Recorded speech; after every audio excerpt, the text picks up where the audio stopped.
Have you ever wanted to increase your own level of happiness? Or maybe you'd like to do something in particular to help raise your joy and well-being? Or maybe you've always wanted to experience an Ivy League education without the commitment. Yale University is offering an online course called The Science of Well-Being, where Dr. Santos reveals what actually makes us happy and recommends tips and exercises for increasing happiness in our lives, such as savoring our everyday experiences and appreciating them while they happen.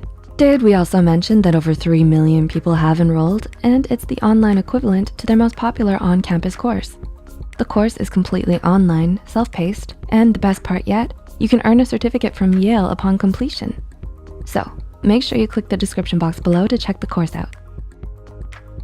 Hey Psych2Goers, welcome back to our channel. Have you ever wondered if there are some habits you could adopt to make your life a little bit happier? According to psychologists and research studies, there are some interesting habits that may just leave you feeling a bit more cheerful. Here are 6 helpful habits that will make your life happier. Number 1, read stories of wonder. Do you love to snuggle up with a good book and a cup of cocoa? While chocolate tends to make a lot of people happy, that story of wonderment you're reading may just make you happier. According to a 2012 research study published in the journal Psychological Science, awe can be elicited from reading a story, even a short one. Researchers Melanie Rudd, Kathleen D. Voss, and Jennifer Aker explain in their research article that awe offset the feeling that time is limited. And this increase in perceived time availability heightened willingness to volunteer time. And it accentuated preferences for experiential goods and lifted satisfaction with life. They further explained that their studies also demonstrated that awe can be elicited by reliving a memory, reading a brief story, or even watching a 60-second commercial. So, that inspiring book you're reading, or that adventurous play that has you hooked? Keep reading. Your life may just be a bit happier with an awe-inspiring book, and it keeps you present and in the moment. As the study states, experiences of awe bring people into the present moment. And being in the present moment underlies awe's capacity to adjust time perception, influence decisions, and make life feel more satisfying than it would otherwise. Sounds good to me. Number 2, drink a healthy amount of coffee. Who doesn't love a good old cup of joe? I know I do. Many studies have found a link between how much coffee you drink and a lowered risk of depression and suicide. In a large 2011 longitudinal study, researchers found that depression risk decreases with increasing caffeinated coffee consumption. They mentioned further research is needed to confirm their findings, but a good cup of coffee every now and then won't hurt your mood and alertness. Just make sure not to go overboard. Too much caffeine can be dangerous, folks, but just the right amount? Delicious. Gotta love those mochas. Number 3, don't focus on materialistic goods.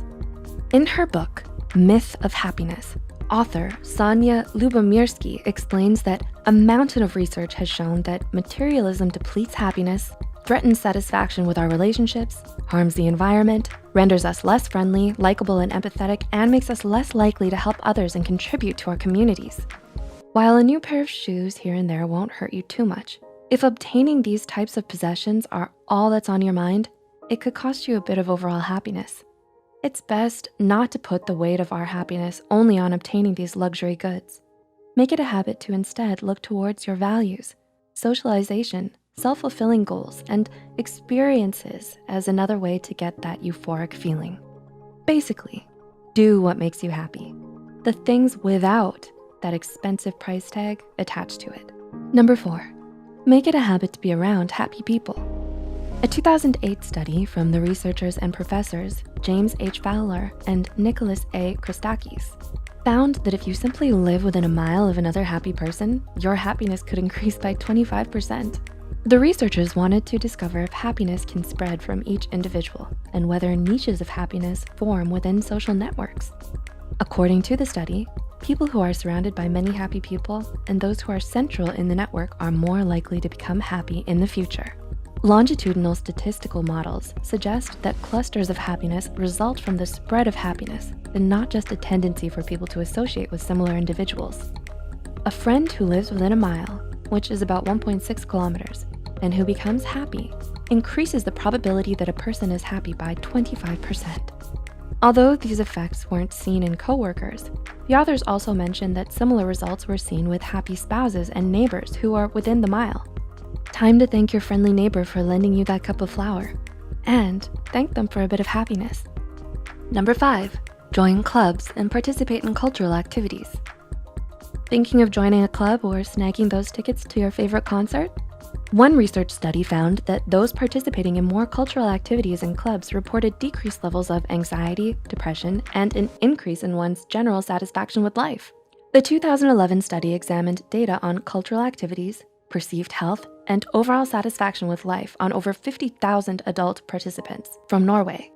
According to their research, their results support hypotheses on the effect of cultural activities in health promotion and healthcare. Time to join the art club. Number 6, keep a journal of your feelings. It has long been believed that journaling can have a positive effect on one's mental health. Writing down your feelings each day is a great habit to adopt. According to University of Wisconsin-Madison, health psychologist Shilag Mirgain, PhD, therapeutic journaling has proven effective in the treatment of those experiencing post-traumatic stress and trauma survivors.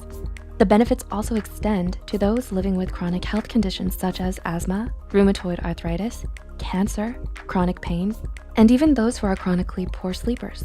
She also explains that there's a growing body of evidence that demonstrates the beneficial effects of writing.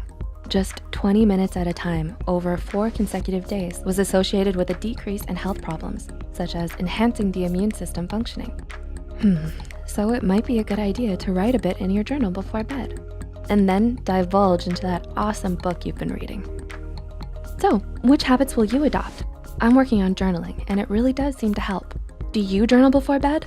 Which book will you be reading? Let us know in the comments section down below. If you enjoyed this video, don't forget to click the like button and share this video with a friend who could use it.